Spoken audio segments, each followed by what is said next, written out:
What's going on, folks? This is Acid Root. So I'm going to review Will Smith's debut solo album, Big Willie Style. Now, this project came out in late 1997 and crested quite far into 98 and even touches a 99. And kind of the concept about it was it had a number one on this album and a song that basically probably should have hit number one, but because of the Billboard 100 rules at the time, it didn't. So I would say Pseudo had two number ones and is an album that actually I want to say went 7 or 8 times platinum. It's definitely for the longest time until years later. Besides like Eminem, this is about Eminem and Outkast Speaker Box slash The Love Below, and then Tupac's Greatest Hits album and All Eyes on Me. There just were not an overabundance of like rap albums that kind of went most of the time past 5 or 6 times platinum. And this is something I want to say it went 7 times platinum, maybe even 8 times platinum. I mean, this album was kind of a big deal, especially back in the 90s, and Will Smith was kind of a double header at the time with having his blossoming acting career and then still kind of being the Fresh Prince and still kind of being able to rap like he was in the late 80s and early 90s with Jazzy Jeff.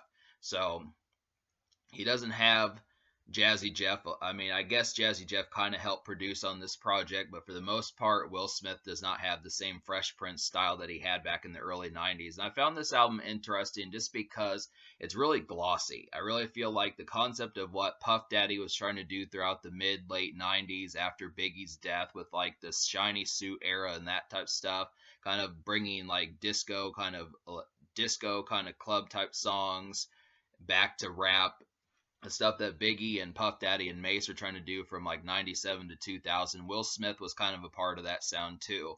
And as far as this kind of goes, I mean, Will Smith is kind of a cleaner version of the stuff that Will Smith was kind of a cleaner version of the stuff that Puff Daddy was doing. But I will say I can kind of hear the cadence and the delivery of how Will Smith delivers his rhymes, and it reminds me a lot of the way Biggie was delivering his rhymes in on his albums, specifically like Conspiracy, the Junior Mafia album, and Life After Death, his last album. So that's kind of the concept about it. It's interesting that Will Smith has a similar cadence to Biggie, but I like the concept of it just because this is a healthy rap album. This is kind of when I say healthy popcorn sometimes. This is more of a healthy rap album. I want to say that it doesn't even seem like there's that many cuss words on here, if any.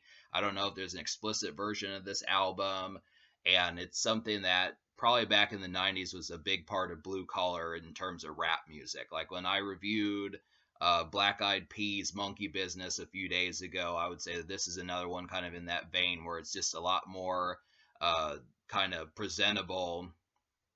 It's a lot more presentable in terms of just like a standard kind of blue collar, white collar kind of job, just in that sort of sense. So it's just healthy rap, a little bit more productive and that type of stuff. But I do have to say I do like the edge of like Notorious B.I.G. and Puff Daddy and some of that type of stuff. But I mean, minus if you can get past the kind of healthy and more productive type style and more kind of earnest style of Will Smith, and but really for the most part, this is a hit album. I mean, I'm not talking like I downplay the healthy rap type format, because this is a quality project and it's just a different shade of rap that I think deserves appreciation also, especially out of the 90s. The fact that this album came out in 1997, back, when rap was still kind of recoiling after, back when rap was still kind of recoiling after G-Funk was kind of starting to dry out and that type of stuff. I kind of feel like, Puff Daddy, Will Smith, Mace, and the leftover remnants of Biggie helped shift rap in a different kind of phase until Eminem and 50 Cent started showing up. But I do kind of feel like it's just interesting because I'm so glad that the production on like 90s albums was not horrible, because there are definitely some albums from the 90s that are really a pill to listen to, just because a lot of them, there's some albums that are a pill to listen to from the 90s just because the production is terribly bland, doesn't stand out, and really sounds like nails on a chalkboard. But at least Will Smith had a very jivey, and I liked the fact quite a bit that it was kind of a disco, almost mild electronic disco club type songs, and it just has a very glossy and glitzy kind of style that I haven't seen in a lot of albums out of the 90s, especially out of rap music. So it's just kind of interesting kind of get that. I would have definitely liked some clones of Big Willie style. I can definitely say that much. It was just interesting kind of get this just for 1997. I mean, I know the 80s was very glossy and that type of stuff, but in terms of like rap music where the words were rhyming, there was a lot of boom bap and kind of more hardcore rap that kind of was dominant up until about Dr. Dre and Tupac started dominating. So it's just kind of interesting to get like a glitzy album like this. But I'm going to go ahead and talk about the singles. So there were 4 of them. There's actually 5. There's actually 5 singles, but the concept behind it is the song Just Cruisin'. I wanted to review that song just because it was a single, but it's not on the standard edition. It's on the European edition of Big Willie style, and then it's also on the Men in Black soundtrack that Will Smith was a part of also because he was in the movie. So I'm not going to review Just Cruisin', but I may eventually review some more. I might find a way to review that song, but just it's not on the way right now. The first single was Men in Black, and this was the soundtrack to this was the title. This was the song that kicked off the Men in Black movie back in 1997. It's a pretty groovy club song. I definitely feel like when I talk about this kind of disco electronic type feel, this has a really sprawling hook. This really feels syrupy and butter smooth and that type stuff. It's kind of such a syrupy hook that this is fitting for like a club. Now, obviously 25, 26 years later, it doesn't have the same emphasis that it did in 97 just because it really is kind of pop rap and just really healthy popcorn type stuff. But I do feel like it has quite the emphasis as far as being like a really kind of emphatic kind of club cut that just has like its power in it. And it basically, this is the song that I talked about.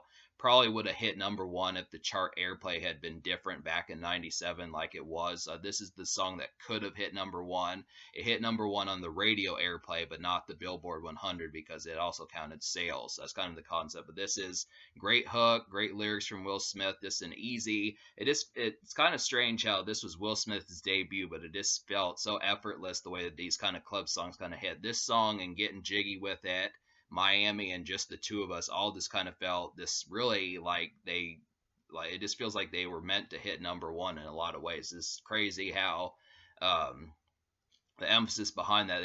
I mean, they're retro songs at this stage, but this is the concept of them just being #1s, and they feel timeless. So it's kind of the concept about it.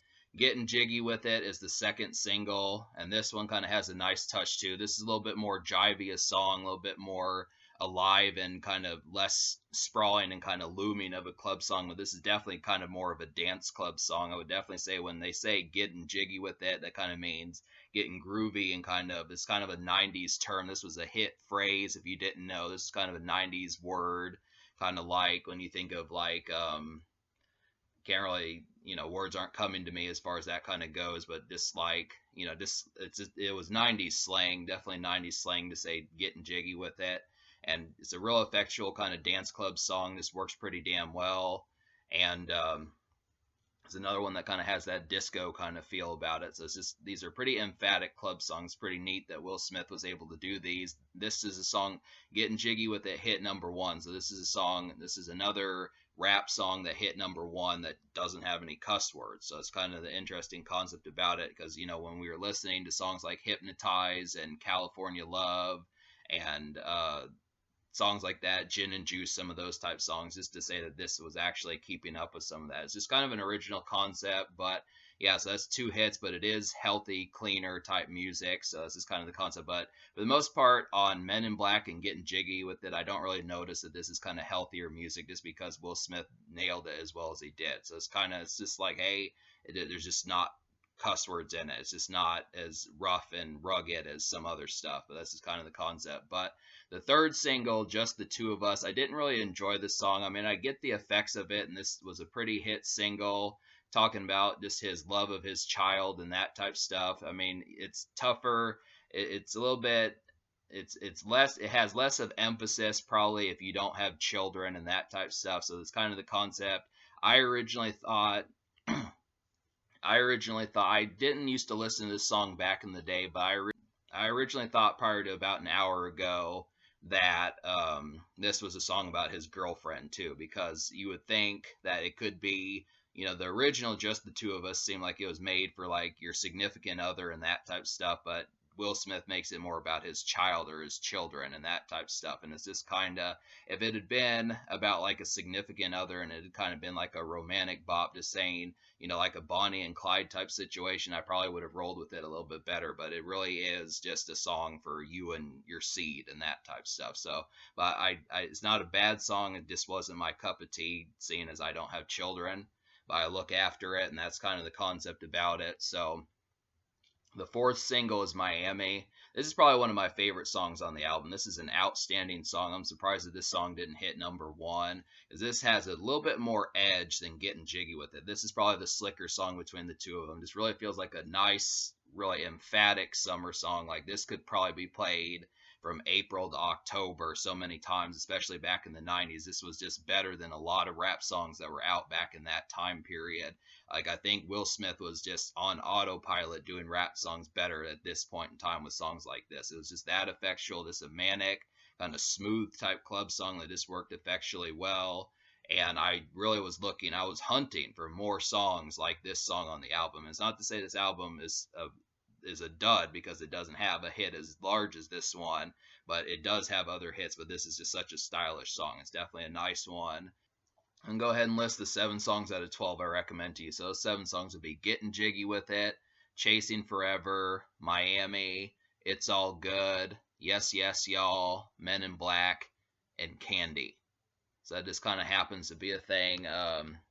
So minus the singles, which would be Men in Black, Miami, and Getting Jiggy with It, I'm going to talk about the other 4 songs that I enjoyed. So I feel like Candy, basically that could have been a single. That's another kind of disco-esque dance club type song. This one's another disco-esque dance club type song, definitely in the same vein as like Men in Black and Getting Jiggy with It and kind of Miami, just not as summer. But I kind of feel like this is just Will Smith laying the Mac down on some women and that type of stuff. Just an easy song to kind of go out to a dance club or a bar and approach women and that type of stuff. Just have a good time. It's a nice, I'm glad that there are songs like this on here. It's not every single musician that will make hits just about stepping out a little bit and kind of being in a more flashy sense. I'm glad that Will Smith, despite the fact that he was a burgeoning kind of pop rap star and kind of teen hero for like the younger set, like people who were kids, 8 years old, 12 years old, 15 years old and stuff. I'm glad that Will Smith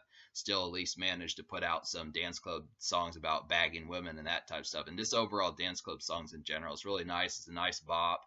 And Yes, Yes, Y'all is another really effectual disco club type song. I really feel like this one is about as good as Miami, just probably a shade or two underneath it. And I can see it not being a single, but I look at the concept that it is a good song. So it just works as like an album cut. It's just a definite good album cut. Definitely has the Biggie cadences in there and that type of stuff. And I just would have to say it's good that Will Smith did not struggle with album cuts, because these are definitely some good ones. Chasing Forever was kind of a real, like, thorough kind of romantic song. Definitely a pretty burgeoning, damn near at marriage and further type relationship type song. And I kind of feel like, as far as that concept kind of goes, I do like it as like a romantic song, but just in terms of the context, it's just kind of powerful with the situation as far as saying Chasing Forever. It's just kind of, I mean, I like the song, but I would like to listen to it within the context of not chasing forever. So that's kind of the concept about it, as far as things not being like in the degree that the lyrics in the song were kind of conveying and stuff. But I did like the song. It definitely felt like a nice relationship song, I would say.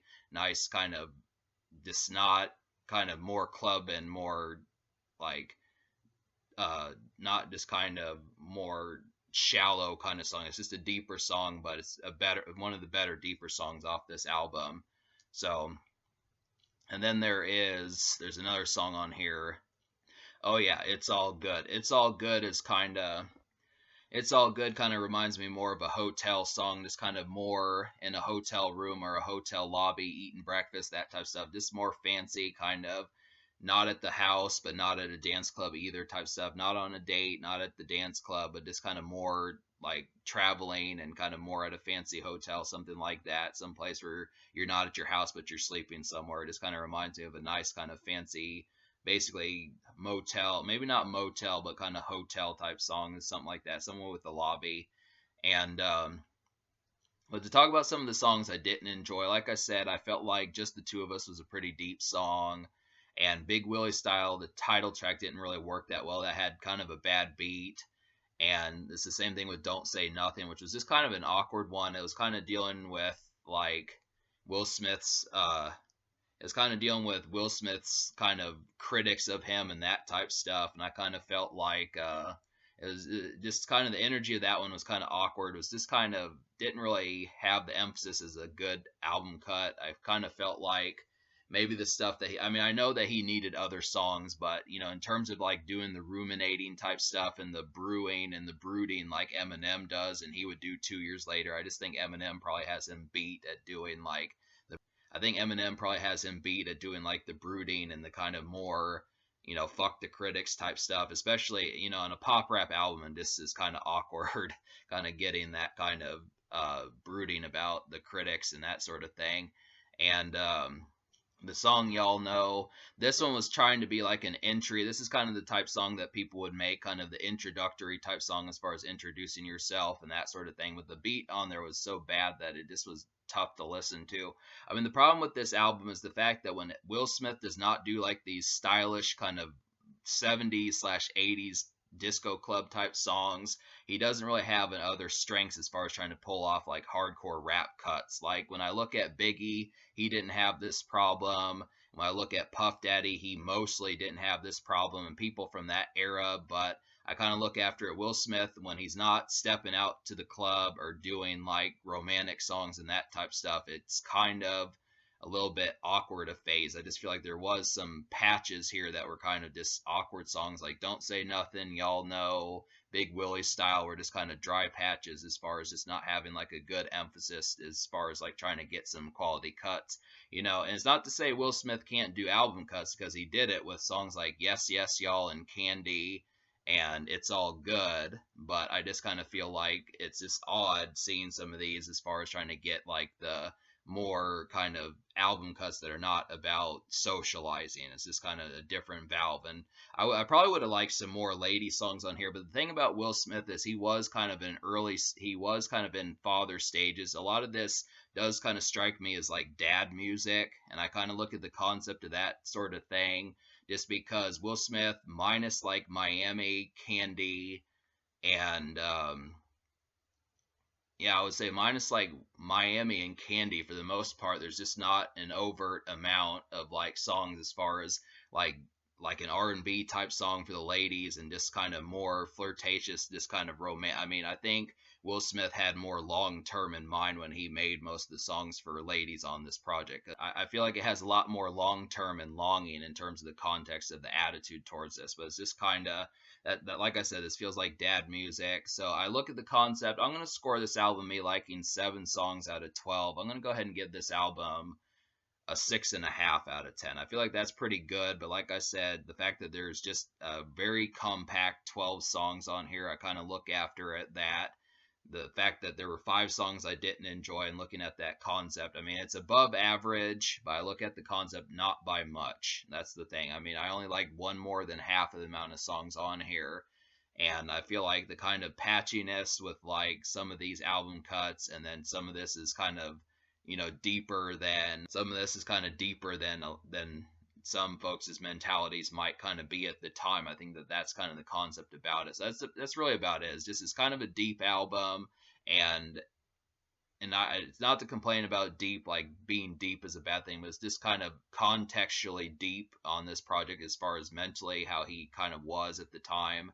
And then you also look after, there's just some patchiness kind of in the album cuts. But the singles are outstanding for the most part. I feel like I liked all the singles. I definitely liked Will Smith's kind of stepping out grooves that he had on here. And there's definitely some bubblers on here. I mean, I really feel like this is a pretty rock solid 90s album. It's just kind of the concept that maybe 1 or 2 more cuts would have really pushed this over the edge to really having a true manifested type like beastliness about it. But in terms, it deserved to go 7 or 8 times platinum, I will say that. So the social score, I'm going to go ahead and give the social score like an 8 out of 10. I feel like there's just enough cuts on here. All 4 of the singles are social enough to kind of have, and they have different valves and context as far as trying to do it. And there's plenty of stepping out moments like Candy, Yes, Yes, Y'all, Don't, or Candy, Yes, Yes, Y'all, and It's All Good that kind of have some extra moments on there. So you really have about 8 out of 12 songs, 2/3 of the project that are really kind of quite jivey and social and outgoing and dance club especially and disco club especially kind of going out. So that's definitely the concept. So 8 social. In terms of the future, like Will Smith has kind of gotten into some issues ever since the Oscars slap when he slapped Chris Rock last year in 2022. So I kind of feel like, it's good to kind of get Will Smith back in the spotlight. I'd like another album from Will Smith, that sort of thing. I mean, I don't think the public should full blown abandon Will Smith because he's done.